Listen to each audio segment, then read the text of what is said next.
Cadena SER. La radio.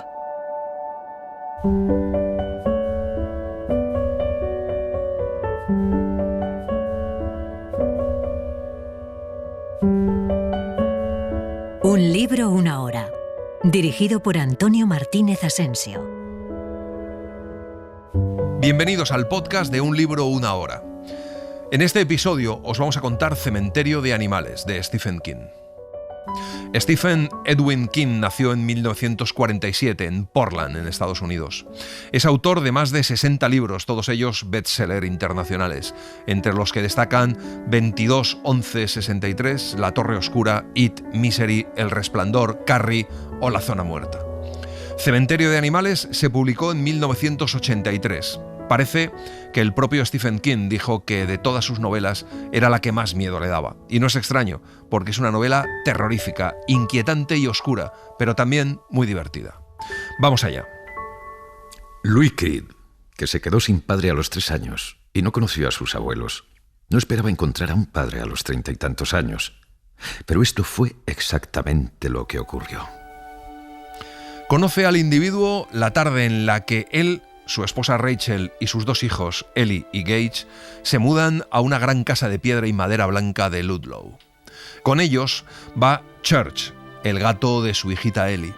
Rachel aún no las tiene todas consigo respecto a aquel traslado a Maine desde Chicago, de donde no se ha movido en toda su vida. Louis ha conseguido una plaza de médico en la Universidad de Maine. Llegan a la casa, que es una vieja mansión estilo colonial con 3 grandes habitaciones en la planta baja y 4 en el piso, y un espacioso cobertizo, todo ello rodeado por un manto de césped.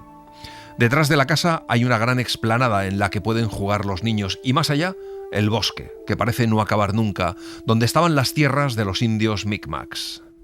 En la memoria de Louis, aquel momento conservó siempre una cualidad mágica, quizá en parte porque fue mágico de verdad, pero principalmente porque el resto de la tarde fue caótico. Durante las 3 horas siguientes, ni la magia ni la paz hicieron acto de presencia. Primero, porque Louis no encuentra las llaves de la casa. Después, porque Ellie se cae y se hace una herida en la rodilla. Y porque a Gage, el pequeñín, que aún no sabe hablar, le pica una abeja en el cuello. Cuando se pone a gritar de dolor, nadie sabe qué hacer hasta que aparece Judd Crandall, el hombre que debió ser el padre de Louis, que no solo le saca el aguijón al niño con un rápido movimiento, sino que además tiene una copia de las llaves de la casa de los Creed, con lo que ayuda a que todo se calme un poco. Judd es un hombre de 83 años que vive justo enfrente, con su mujer, Norma, que casi no sale de casa por la artritis. Al extremo del prado, donde empezaban los matorrales, se abría un sendero de 1 metro de ancho, muy bien recortado, que subía por la ladera, sorteando unos arbustos, y se perdía de vista tras un bosquecillo de abedules. Ellie le pregunta a Judd a dónde lleva ese camino, y Judd le promete que algún día se lo dirá. Judd se ha pasado toda la vida allí. Le dice a Louis que acostumbra a sentarse en el porche a eso de las 9 con un par de cervezas, y le dice que se acerque si le apetece cuando termine con la mudanza. El camión ha llegado ya y están descargando todo. A las 9 los de la mudanza han terminado, Ellie y Gage, exhaustos, duermen en sus nuevas habitaciones, Church ronca levemente a los pies de Ellie y Rachel se va a la cama también. Louis, entonces, decide cruzar para tomarse la cerveza prometida con Judd. Desde el principio, Louis se siente con él como en casa. Por la carretera 15 pasó un camión cisterna. Era tan grande y tan largo que durante un momento Louis no pudo ver su casa. En un rótulo pintado en el costado del camión, a la luz del crepúsculo, se leía Orinco. La Orinco es una fábrica de fertilizantes. Están todo el día arriba y abajo por la carretera que separa las casas de Louis y Judd. Además están los de la gasolina y los volquetes y los que van a trabajar y regresan a casa por la noche. El viejo dice que lo único que no le gusta de Ludlow es esa condenada carretera. Y con la segunda cerveza, Judd le habla de nuevo del sendero que vio la niña y le cuenta que el camino atraviesa unos 2,5 kilómetros de bosque y que los chiquillos que viven cerca de la carretera 15 lo cuidan bien porque son ellos los que lo usan. Llega hasta el cementerio de animales. No es tan extraño como parece, dijo Crandall fumando y meciéndose. Es esa carretera que se lleva a cantidad de animales, la mayoría perros y gatos, pero también a otros. Louis le dice a Judd que ellos tienen un gato, y Judd le recomienda que lo esterilice para que se mueva de casa lo menos posible. Louis nunca ha sido partidario de la operación. Las 2 semanas siguientes son de mucho ajetreo para la familia. Louis incorpora su trabajo como jefe de los servicios médicos de la universidad, mientras Rachel se dedica a poner a punto su nueva casa, de la que se enamora. Gage sufre los coscorrones y batacazos que comporta acostumbrarse al nuevo entorno, y Ellie ve acercarse el día de comenzar en el nuevo parvulario, y aunque parece estar siempre sobreexcitada y en ascuas, sigue siendo un encanto de criatura. La cerveza nocturna en casa de Judd Crandall se convierte en un hábito para Louis, que conoce a Norma, una mujer muy agradable que sufre una artritis reumática, pero se mantiene animosa. Norma y Rachel se hacen amigas e intercambian recetas de cocina. El sábado siguiente, Judd Crandall cruza la carretera y le pregunta a Ellie si aún quiere saber a dónde lleva el camino que se pierde en el bosque. La niña grita que sí, y que un compañero le ha dicho en la escuela que va al cementerio de las mascotas. Judd le dice a Louis que deben ponerse botas. Salen 10 minutos después, todos calzados con botas, excepto Gage, que va colgado de los hombros de su padre, mirándolo todo con ojos redondos. Ellie corretea adelante, persiguiendo mariposas y recogiendo flores. Church trota suavemente, casi pegado a sus talones. Cuando llegan a lo alto de la primera cuesta, se dan la vuelta para admirar la maravillosa vista que se ve desde allí. Todavía están en los límites de la propiedad de los Creed. El sendero seguía siendo ancho. Estaba jalonado de tiestos y latas de café con flores, marchitas la mayoría, y alfombrado de agujas de pino. Habían recorrido medio kilómetro, ahora cuesta abajo, cuando Judd llamó a Ellie, que había vuelto a adelantarse. «Este es un paseo muy bonito para una niña», le dijo cariñosamente.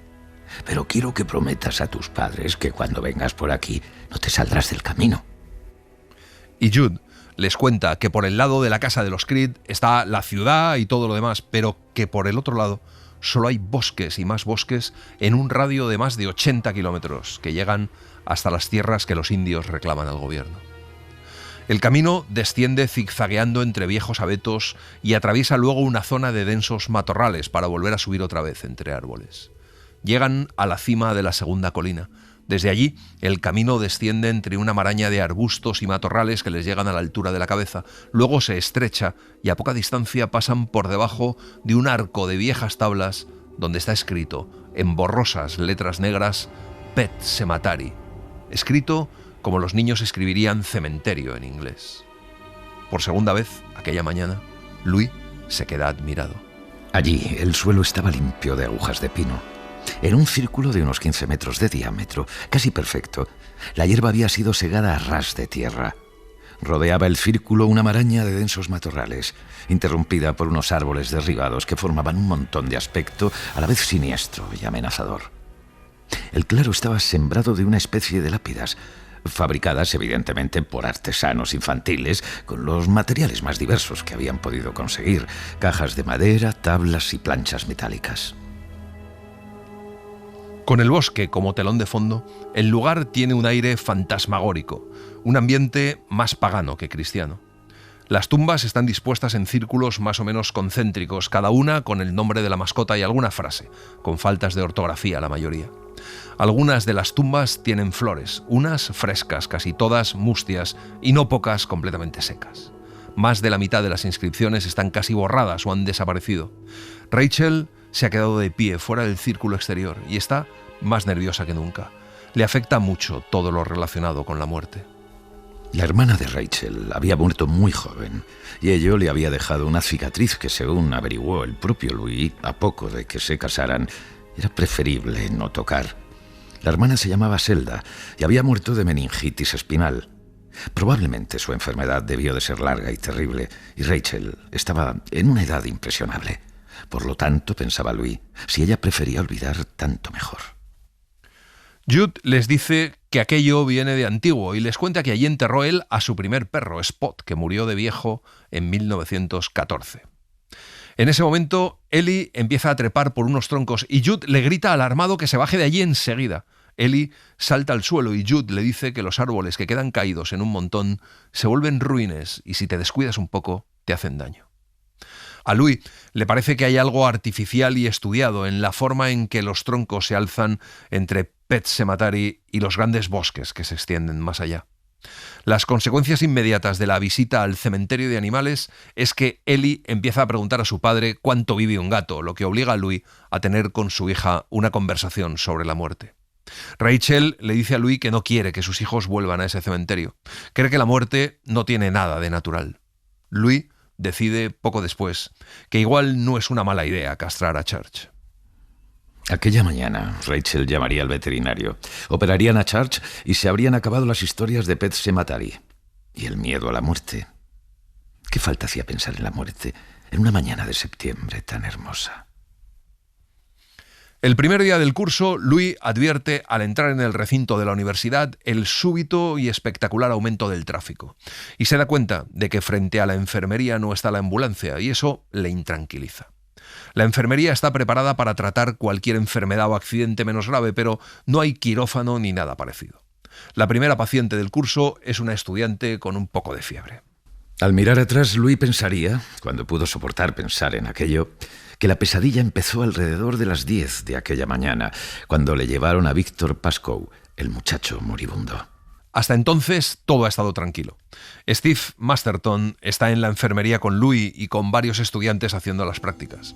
De pronto, Masterton avisa a Louis con voz de pánico. Louis sale disparado a la sala de espera. Al principio, solo ve sangre, cantidad de sangre. Una de las aspirantes a enfermera llora. La otra, blanca como la leche, se aprieta las comisuras de los labios con los puños. Masterton, arrodillado en el suelo, trata de sostener la cabeza de un muchacho que está tendido sobre la moqueta.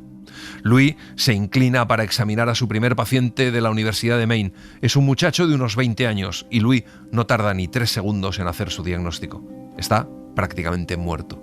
Tiene la cabeza aplastada y el cuello roto. La clavícula fracturada le tensa la piel del hombro derecho, hinchado y deforme. De la cabeza, un fluido amarillo y purulento gotea en la alfombra mezclado con la sangre. Por un boquete del cráneo, Louis ve palpitar la masa del cerebro de un blanco grisáceo. Parece imposible que aún esté vivo. Louis pide que llamen a seguridad del campus, ya que no hay ambulancia. Aquel muchacho musculoso y bronceado, que no llevaba más ropa que unos shorts colorados con listas blancas. Aquel muchacho iba a morir de todos modos. Increíblemente, el moribundo se movía, agitó los párpados y abrió los ojos. Unos ojos azules con el iris ribeteado de sangre que miraba sin ver. El moribundo hace una especie de gorgoteo. Está tratando de hablar. Louis se inclina sobre él y le dice que todo va bien. De pronto, el joven habla con una voz que es como un graznido. En Pet Sematary. Y sonríe. Louis le mira fijamente, resistiéndose a dar crédito a sus oídos. Luego piensa que ha tenido una alucinación auditiva. Siente un vértigo de terror y se le eriza el vello. Louis le pregunta en un susurro que qué dice, y las palabras suenan, inconfundibles. No es un cementerio de verdad. Los ojos tienen la mirada extraviada y derrames de sangre. La boca se abre en una gran sonrisa de carpa muerta. El horror traspasa el cuerpo de Louis, atenazándole el corazón con unos dedos helados. Sobreponiéndose con todas sus fuerzas al impulso de echar a correr, se obliga a inclinarse más aún hacia el herido y volver a preguntarle que qué ha dicho. El fondo del corazón humano es aún más árido, Louis. El hombre siembra solo aquello que puede y lo cuida. El muchacho de los shorts rojos se estremece de pies a cabeza. De pronto parece quedar congelado con todos los músculos en tensión. Durante un momento sus ojos miran a Louis sin aquella expresión ausente. Entonces se relaja bruscamente. Ha muerto. Las cosas no empiezan a calmarse hasta casi las 4 de la tarde, después de que Louis y Richard Irving, el jefe de seguridad del campus, hagan una declaración a la prensa. El joven Victor Pascoe estaba haciendo jogging cuando un automóvil que circulaba a velocidad excesiva le embistió y lo lanzó contra un árbol. Cuando Louis llega a casa, Rachel le está esperando, le prepara un baño, una estupenda cena y hacen el amor. Louis se mete en la cama agotado. Algo le despierta mucho después. Un golpe fuerte. Louis vio a Victor Pascoe en la puerta. El golpe lo había dado Victor Pascoe al abrir la puerta. Allí estaba, con la cabeza hundida detrás de la sien izquierda. La sangre se le había secado en la cara, dejándole unas rayas moradas que recordaban la pintura de guerra de los indios. Se le veía la protuberancia blanquecina de la clavícula. Estaba sonriendo de oreja a oreja. Le dice a Louis que vaya con él, y Louis lo hace. No tiene miedo, piensa que es un sueño. Brilla la seda de los shorts colorados. Cruzan la sala de estar, el comedor y la cocina. Pascoe atraviesa la puerta sin abrirla. Se dirige al camino. Entonces Louis siente miedo, pero le sigue. Siente barro bajo sus pies. Trata desesperadamente de aferrarse a la idea de que todo es un sueño. Cuando llegan al cementerio de animales, Pascoe le sonríe con sus labios ensangrentados enseñando los dientes. Luego levanta el brazo señalando el montón de troncos del que Jude hiciera bajar a Ellie tan alarmado.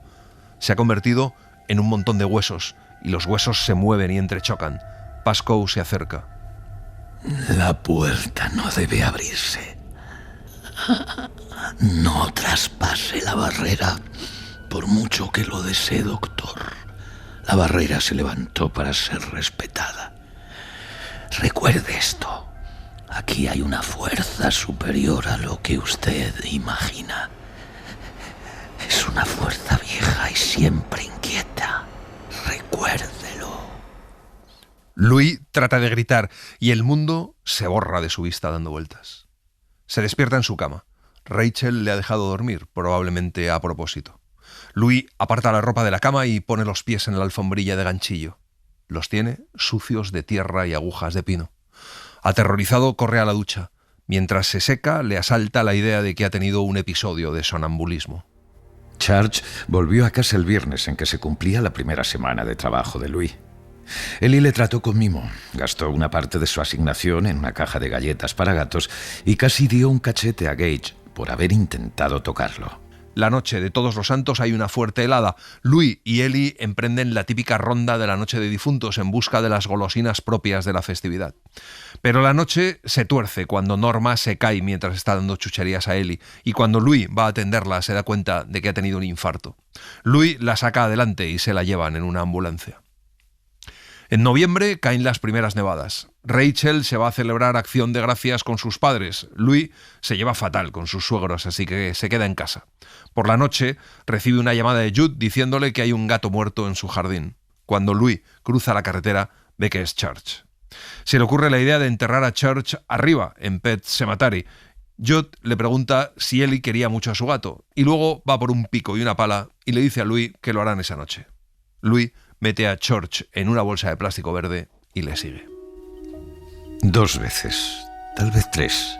Louis trató de hablar a Jude aquella noche, camino de Pet Sematary, pero Jude no respondió y Louis desistió. Seguía sintiendo aquel sosiego extraño, dadas las circunstancias, pero real. Louis sentía la presencia indiscutible, omnímoda y magnética de un misterio tenebroso. Cuando llegan al cementerio, Jude se para a descansar un momento y luego se dirige hacia el montón de árboles derribados. Louis recuerda de pronto su noche de sonámbulo cuando Pascoe le dijo que no pasara de ahí por más que crea necesitarlo. Pero Louis se siente sereno y lleno de energía, dispuesto a enfrentarse a todo e intrigado. «Tú sígueme», dijo Jude. «Sígueme sin mirar abajo. No vaciles ni mires abajo. Yo conozco el camino, pero hay que pasar deprisa y con seguridad». Jude, sin detenerse ni por asomo, sin mirar siquiera para cerciorarse de que está en el sitio justo, empieza a subir. No trepa con el cuerpo doblado hacia adelante, parece estar subiendo una escalera sin preocuparse de mirar abajo. Louis le sigue con idéntica seguridad. Tiene la certeza de que los troncos no podrán lastimarle si él no lo consiente. Y funciona. Luego Jude empieza a bajar por el otro lado con la misma seguridad y Louis le sigue. Jude le dice que quedan 5 kilómetros. Siguen andando. El sendero en algunos tramos parece muy ancho, en otros se estrecha y los matorrales arañan la tela del chaquetón de Louis. Allí hay una fuerza y Louis la siente. Jude se vuelve y le dice que el trecho que viene ahora es como los troncos. Hay que andar con serenidad y firmeza, que no mire abajo.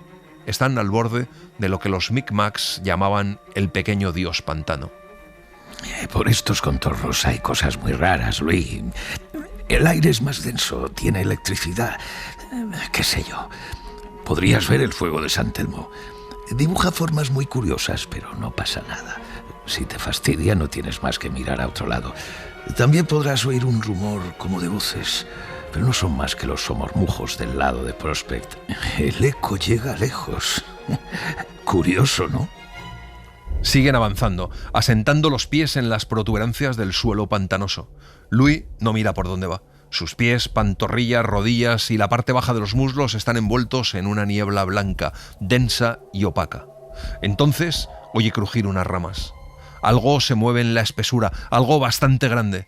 El sonido está cada vez más cerca y va hacia ellos de un modo alarmante. Louis siente que el sudor le emana de la frente y le resbala por las mejillas. Y entonces el sonido se esfuma. Louis empieza a reírse de forma estridente y frenética y termina como en un sollozo. Empieza a tiritar de pies a cabeza. Jude se vuelve a mirarle. En aquel tenuo resplandor parece tener 120 años. Continúan. El suelo vuelve a ser firme hasta que llegan a unos escalones tallados en la roca. Hay más de 40. Una vez arriba, recorren unos 20 metros hacia los árboles. Louis distinguió unas formas oscuras al pie de los abetos más altos que viera en su vida. La impresión que producía aquel lugar elevado y solitario era de vacío, pero un vacío que vibraba.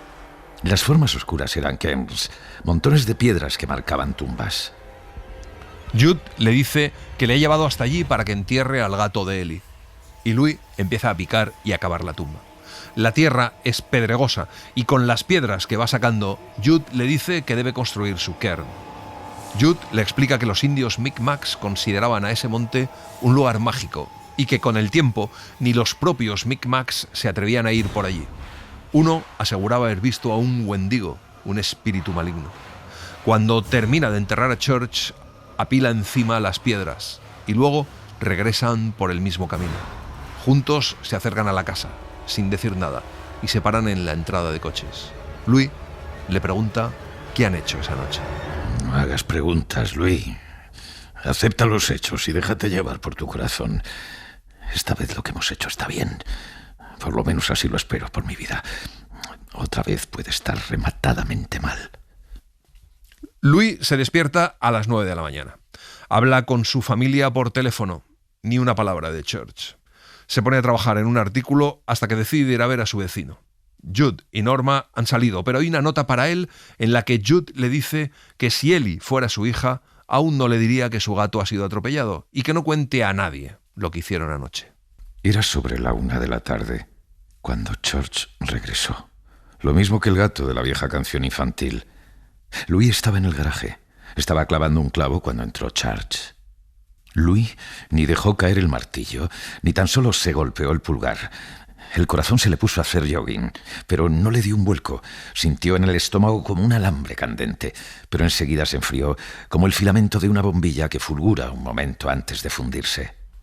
Se acerca a Church y lo levanta del suelo. Lo saca a la luz del sol y se sienta en la escalera de atrás. Palpa suavemente el cuello del animal, recordando cómo le bailaba la cabeza la noche antes. Está firme. Levanta a Church y le mira atentamente el hocico. Tiene una costra de sangre seca en el hocico y 2 briznas de plástico verde pegadas a sus largos bigotes. Fragmentos de la bolsa. Deja entrar en la casa a Church, saca un plato azul y abre una lata de comida para gatos. Mientras Louis la echa en el plato, el gato ronronea y se restriega contra sus tobillos. Cuando se agacha para dejar el plato en el suelo, Louis se da cuenta de que la piel le huele a tierra corrompida. El gato ha vuelto. ¿Y qué? Pues nada. Todo había sido un error. Estaba perfectamente claro. Church había quedado sin sentido del golpe. El gato que la había llevado al cementerio Micmac estaba inconsciente, no muerto. Pero Church no se mueve de la misma forma. Es como torpe. Y la mirada no es la misma. Jude le cuenta al día siguiente que su perro murió 2 veces. Y le cuenta cómo lo hizo él hace muchos años. Y le cuenta que mucha gente lo había hecho y que nunca pasó nada, salvo en el caso de un toro que se volvió loco y tuvieron que matarlo de nuevo.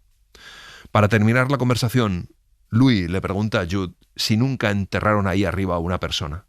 El brazo de Jude se altera mucho y dice que no, por supuesto, ni pensarlo. Y le dice que de esas cosas ni se habla.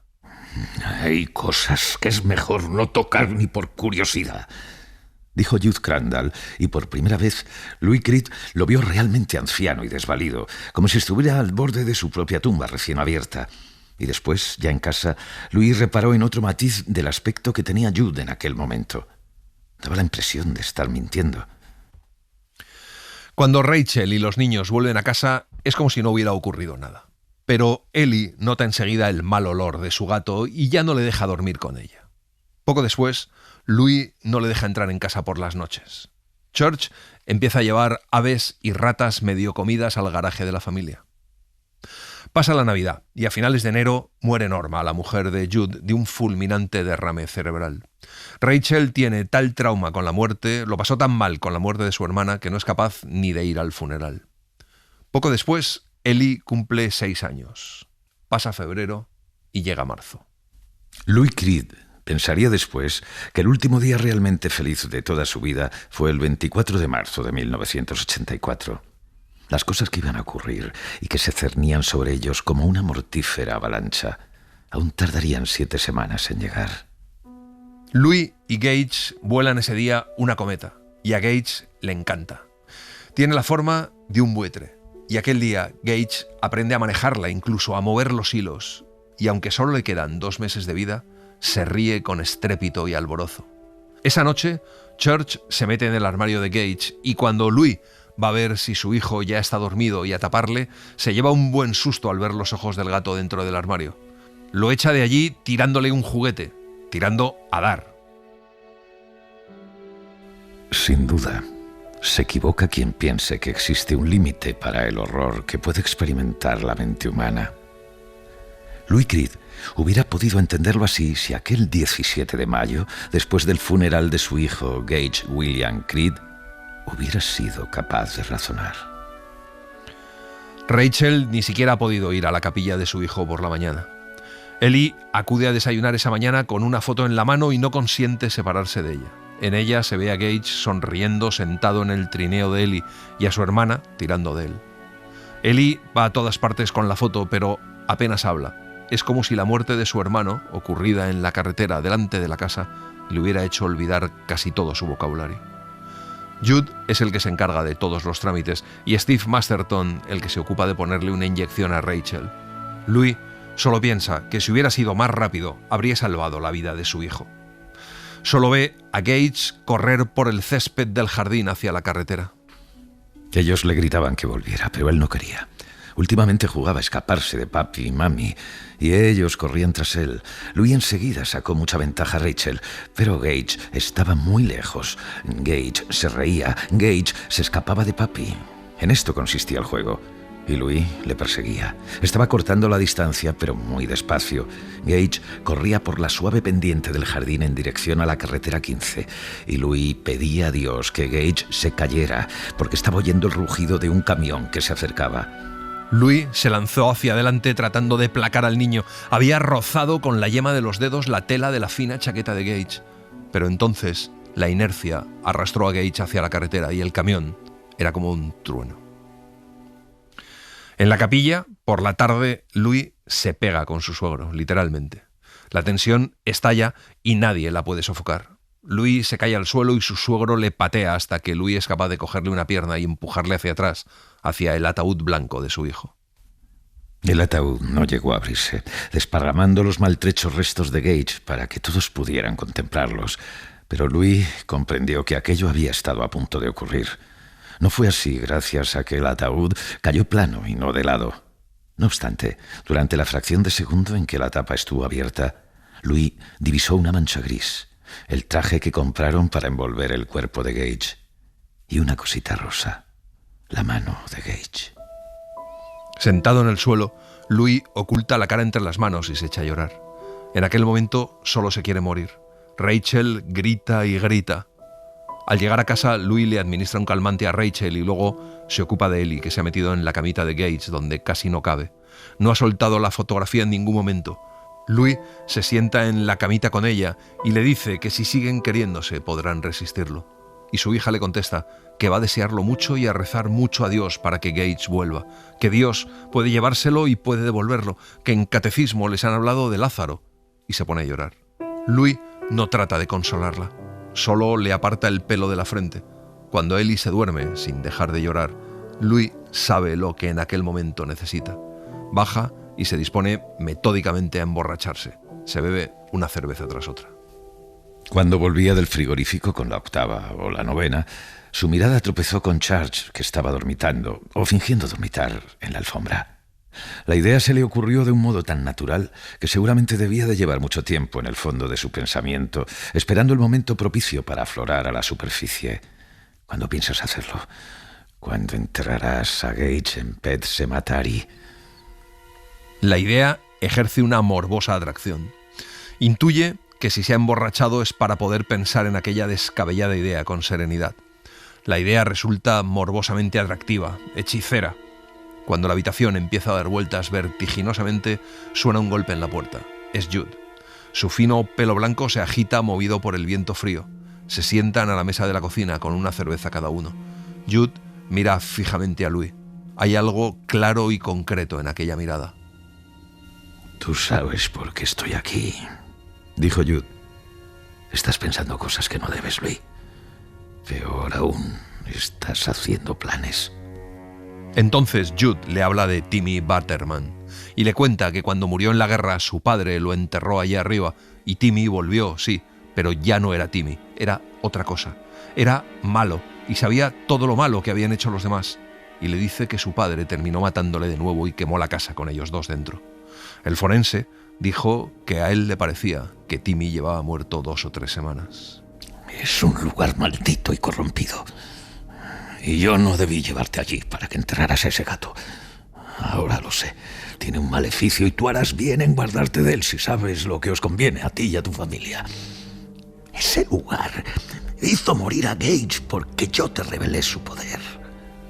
Louis le contesta que a la mañana siguiente enterrarán a Gage en Bangor y que en Bangor se quedará, que no piensa volver a Pet Sematary ni al otro sitio. Jude le pide que lo prometa y Louis lo promete. Pero en el fondo de su mente subsiste una especulación como un leve destello que no acaba de apagarse.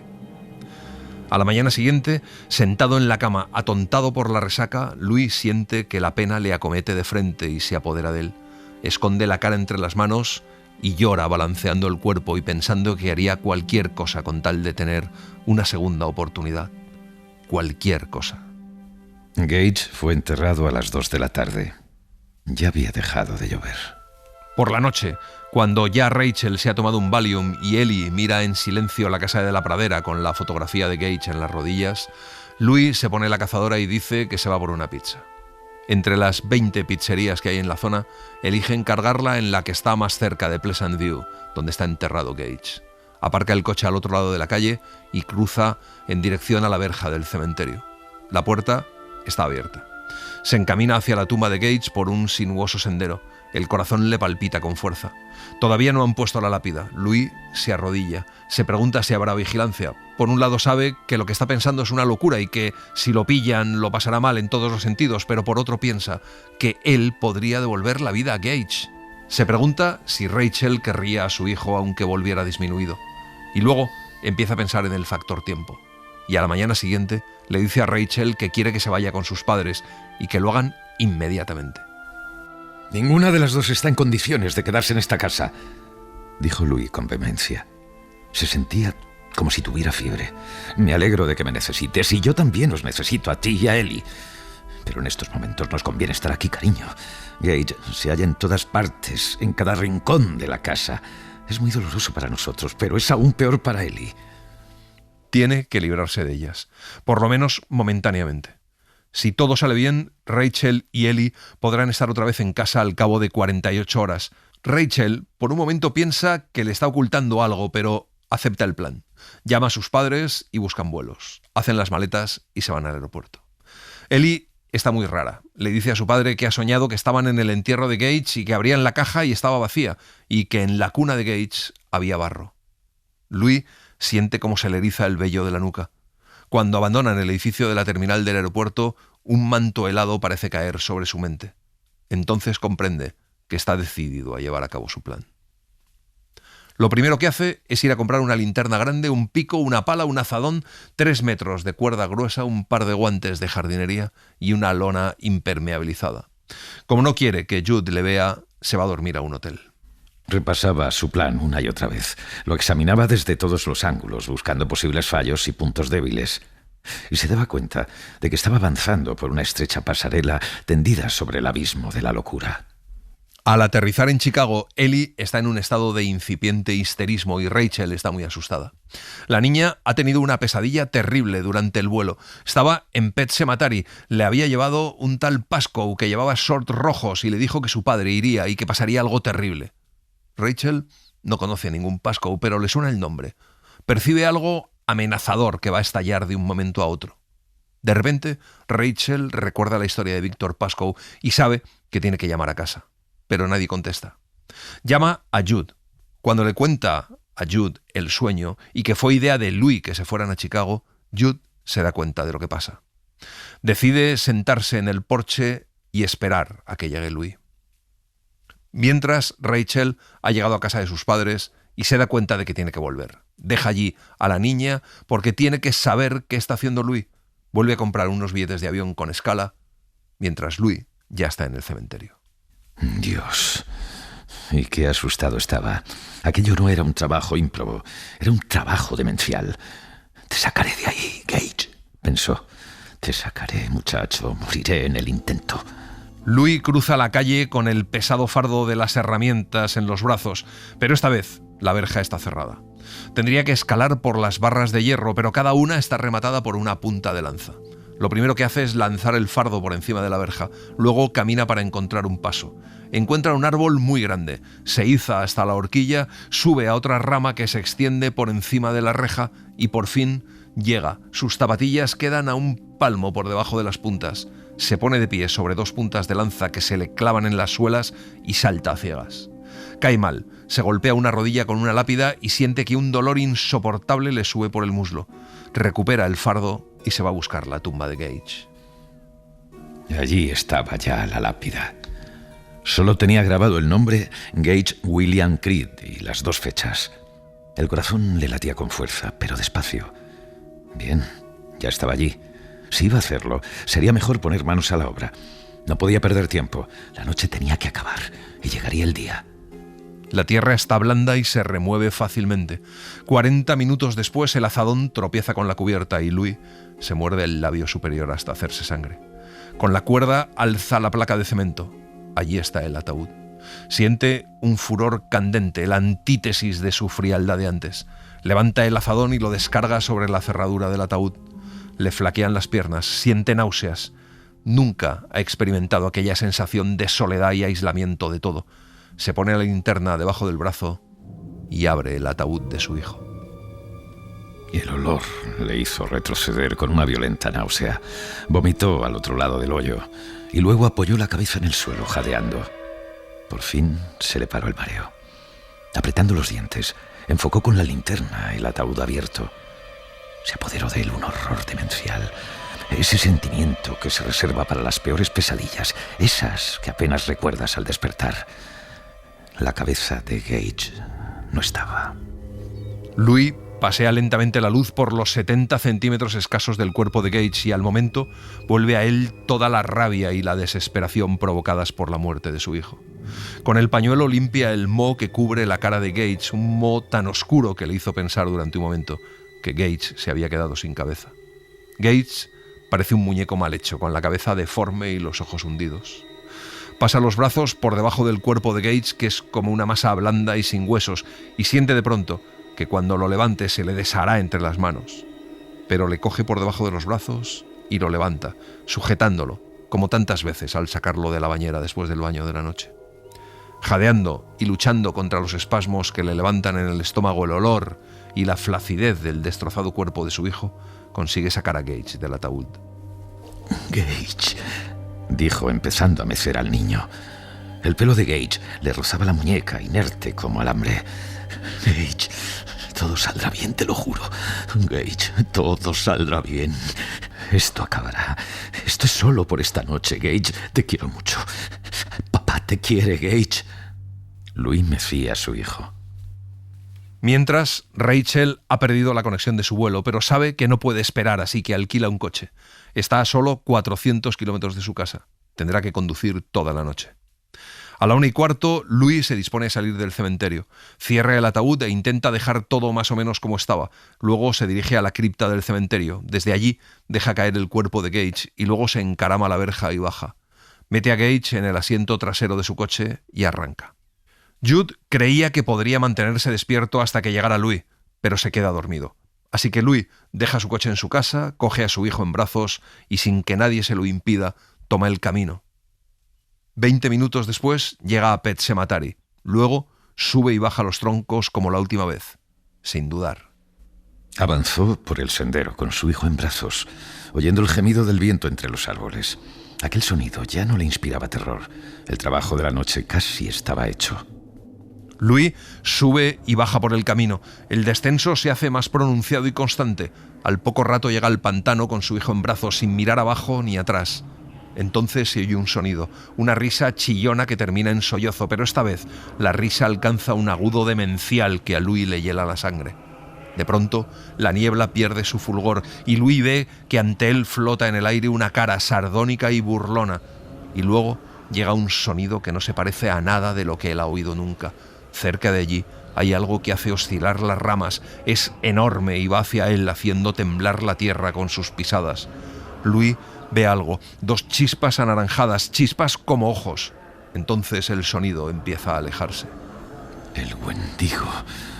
Santo Dios, era el Wendigo, la criatura que vaga por las tierras del norte, la criatura que si te toca te convierte en caníbal. Era él, el Wendigo. Acaba de pasar a menos de 60 metros de mí. Louis sigue andando con su hijo. Pronto deja de oír bajo sus pies el chasquido del barro. Ahora suena el crujido leve de las agujas de pino y después roca. Ya casi ha llegado.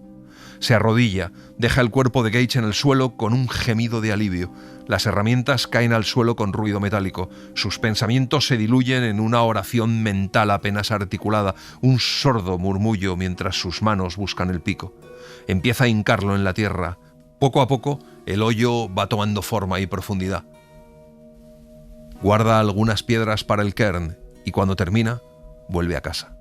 Se mete en la cama sin pensar y se queda dormido. Poco antes de que las primeras señales del amanecer asomaran en el cielo por el este, se oyeron pisadas en la escalera. Eran lentas y torpes, pero decididas. Una sombra se deslizó entre las sombras del pasillo. Con ella venía un olor, un hedor. Louis, aún en aquel sueño profundo, gruñó y se volvió de espaldas a aquel olor. Se oía una respiración lenta y regular. La figura permanece inmóvil unos momentos frente a la puerta del dormitorio principal. Luego entra. Unas manos blancas se acercan al maletín de Louis que está junto a la cama y se oye el chasquido del cierre. Un ligero tintineo al ser revuelto su contenido. Las manos exploran apartando medicamentos, ampollas y jeringuillas sin el menor interés. Luego encuentran algo y lo levantan. A la luz del amanecer brilla un reflejo plateado y la figura sale de la habitación.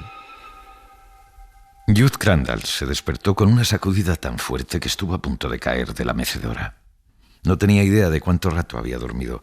Lo mismo podían ser 3 minutos que 3 horas. Miró el reloj y vio que eran las 5:05. Un sonido le ha despertado. Contiene el aliento y se queda escuchando. El corazón le retumba en los oídos. Escucha el leve crujido de los goznes de una puerta. Unos pasos se acercan lentamente a la sala. Hay un olor infecto a agua corrompida. Luego suena un maullido espeluznante y a Jude le parece que los huesos se le convierten en hielo. Es Church, que está agazapado en la puerta del pasillo. Jude vuelve la mirada hacia el otro lado y distingue la figura que ha entrado con el gato. Retrocede hacia la cocina, busca el cajón de utensilios que hay al lado del fregadero. Recuerda que allí guardaba una media luna en el cajón. La cosa que había entrado en la casa seguía escondida entre las sombras, pero Jude la oía respirar y veía oscilar una mano blanca. Había algo en aquella mano, pero él no distinguía el qué. Gage Creed, con el traje del entierro, entra en la cocina. Tiene musgo en las solapas y los hombros y en la pechera de la camisa. Su pelo rubio tiene costras de barro. Un ojo vuelto hacia la pared y el otro fijo en Jude. Gage le sonríe ampliamente. Le habla con una voz fina e infantil, pero perfectamente inteligible. Hola, Jude. He venido a mandar al infierno tu cochina alma. Una vez me jodiste. ¿Creías que no vendría a tomarme el desquite? La figura avanza 2 pasos dejando huellas de barro. Lleva una mano tendida y la otra escondida a la espalda. Le dice que su mujer se acostaba con todos sus amigos y que lo hacían en su propia cama y que se reían de él. Jude, con un cuchillo en la mano, se abalanza sobre la pequeña figura del traje de amortajar sucio y entonces el gato sale de la oscuridad y derriba a Jude limpiamente haciendo que se tropiece. El gato se sube encima de las piernas de Jude con la boca abierta, los ojos llameantes y silbando como una tetera, y Gage se le viene encima, con una negra sonrisa de alegría, los ojos rasgados y ribeteados de rojo. Entonces saca la mano que lleva a la espalda y Jude ve que en aquella mano sostiene un bisturí. Jude pone la mano y Gage se lo clava atravesándola. Jude se debate y agarra a Gage por la muñeca, pero se queda con la piel en la mano. El bisturí es retirado violentamente, dejándole una herida vertical, y luego cae sobre Jude, una y otra vez. A las 5, mientras Jude trataba de esquivar un bisturí robado del maletín de su buen amigo el Dr. Louis Creed, y mientras su hija despertaba erguida en la cama, chillando bajo los efectos de una pesadilla que, por fortuna para ella, no podría recordar después, Rachel salió de la autopista por el desvío de Hammond Street, que discurría cerca del cementerio donde un azadón era lo único que estaba enterrado en el ataúd de su hijo, y cruzó el puente de Bangor River. A las 5:15 estaba en la carretera 15 rumbo a Ludlow. Iría directamente a casa de Jude. Rachel aparca detrás de la furgoneta de Jude, sube las escaleras del porche y abre la puerta mosquitera. Mira al suelo del porche y frunce el entrecejo. Hay barro en la alfombra. Son huellas pequeñas, al parecer de pisadas de niño. Su cerebro trata de bloquear el pensamiento, pero no puede evitar pensar en los pies de Gage. De pronto oye un grito áspero y sofocado en el silencio. Detrás de la puerta se oye un sonido totalmente inesperado. Es Church. Tiene sangre en el bigote. El gato da media vuelta y sube rápidamente la escalera. Entonces se oye un quejido en el piso de arriba. Rachel piensa que es Jude, que se debe haber caído. Sube la escalera corriendo. Una puerta se abre bruscamente y Rachel ve a su hijo Gage.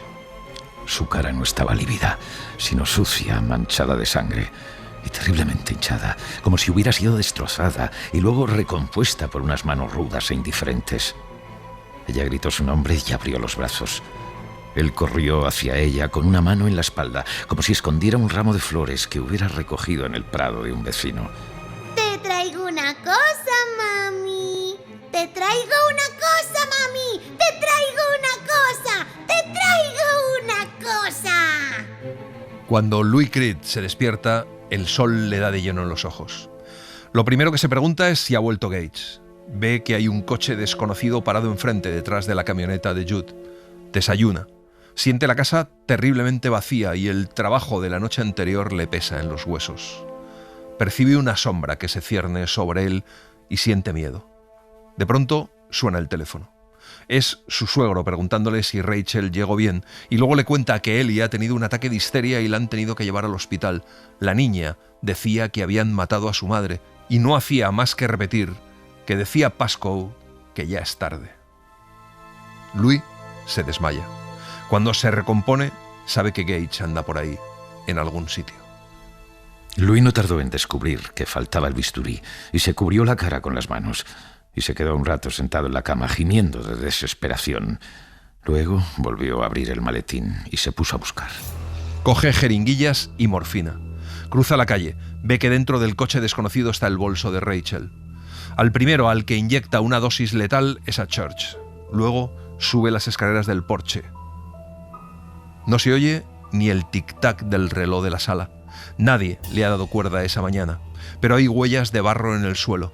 Con el corazón desbocado, Louis sigue el rastro. Al abrir la puerta de la cocina ve los pies de Jude. El anciano está tendido con las piernas abiertas en un gran charco de sangre que empieza a secarse. Entonces algo se mueve en el piso de arriba. Es un ruido leve y sigiloso, pero deliberado. Saca otras 3 jeringuillas y las llena de morfina suficiente para matar a un caballo. Vuelve a guardarlas en el bolsillo. Desde el pie de la escalera llama a Gage. De las sombras del piso de arriba brotó una risa apagada. Una risa fría y sin alegría que puso un hormigueo en la espalda de Louis. Cuando llega arriba se queda quieto. Ve a su mujer tendida en medio del pasillo, muerta. Tiene las piernas abiertas, al igual que Jude, y la espalda y la cabeza apoyadas contra la pared. La sangre ha salpicado el papel de la pared. La han apuñalado una docena de veces, o tal vez 2. Louis se pone a gritar, con los ojos desorbitados, la cara lívida, el pelo erizado, hasta que un clic suena dentro de su cabeza. Levanta la vista y ve a Gage. Por fin, con la boca ensangrentada y los labios abiertos en una sonrisa diabólica. En una mano sostiene el bisturí de Louis.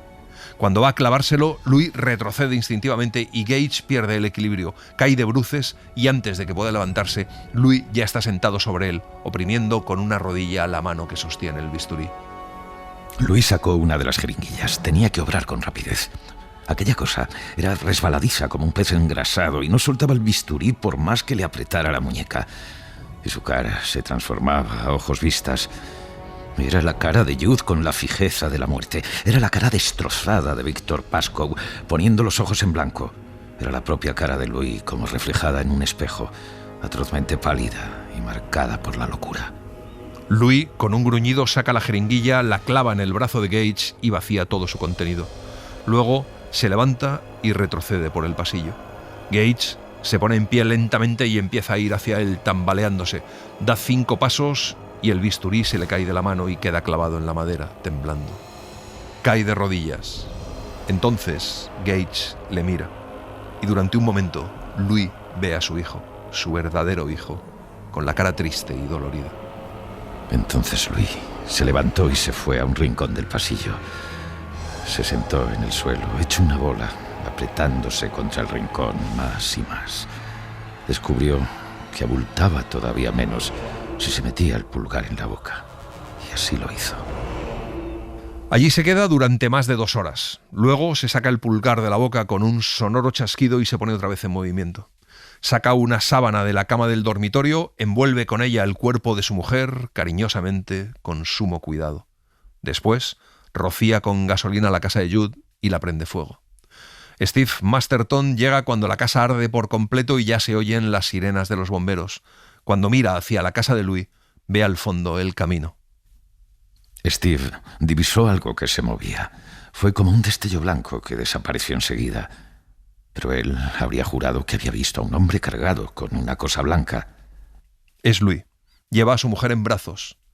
Steve le da alcance cuando está subiendo unos troncos desafiando la ley de la gravedad. Louis tiene todo el pelo blanco. Steve le llama, pero Louis no le contesta y lo pierde de vista hasta que reaparece un trecho más allá, andando en dirección al bosque. La cara de Louis parece la de un viejo muy viejo. La policía fue a media tarde. Estuvieron haciendo preguntas, pero no expresaron sospechas. Las cenizas estaban calientes y aún no se habían removido. Louis contestó a las preguntas. Ellos parecieron satisfechos. Hablaron fuera y él llevaba sombrero. Fue una suerte. De haber visto su pelo blanco, tal vez hubieran hecho más preguntas. Aquella noche, Louis hace solitarios hasta mucho después de las 12. Precisamente está empezando uno cuando oye abrirse la puerta de atrás. Lo que adquieres es tuyo, y más tarde o más temprano vuelve a ti, piensa Louis Creed. No volvió la cabeza, sino que siguió mirando las cartas mientras se acercaban aquellos pasos lentos que crujían. Salió la reina de espadas. Él puso la mano encima. Los pasos se detuvieron detrás de él. Una mano helada se posó en el hombro de Louis. La voz de Rachel sonó cascada. Amor mío. Y así les hemos contado Cementerio de Animales, de Stephen King. Hemos seguido la edición de Bolsillo, con traducción de Ana María de la Fuente. Gracias por estar ahí y gracias por leer. Un libro, una hora, en la cadena SER. Un programa escrito y dirigido por Antonio Martínez Asensio, con las voces de Eugenio Barona y Laura Carrero del Tío, y la participación de Olga Hernán Gómez, diseño sonoro de Mariano Revilla, edición y montaje de sonido de Pablo Arévalo, y en las redes Laura Martínez Pérez. Suscríbete a Un libro, una hora. Todos los episodios y contenidos adicionales en la app de Cadena SER y en nuestros canales de Apple Podcast, Spotify, iVoox, Google Podcast y YouTube. Escúchanos en directo en la SER los domingos a las 5 de la mañana. Cadena SER. La radio.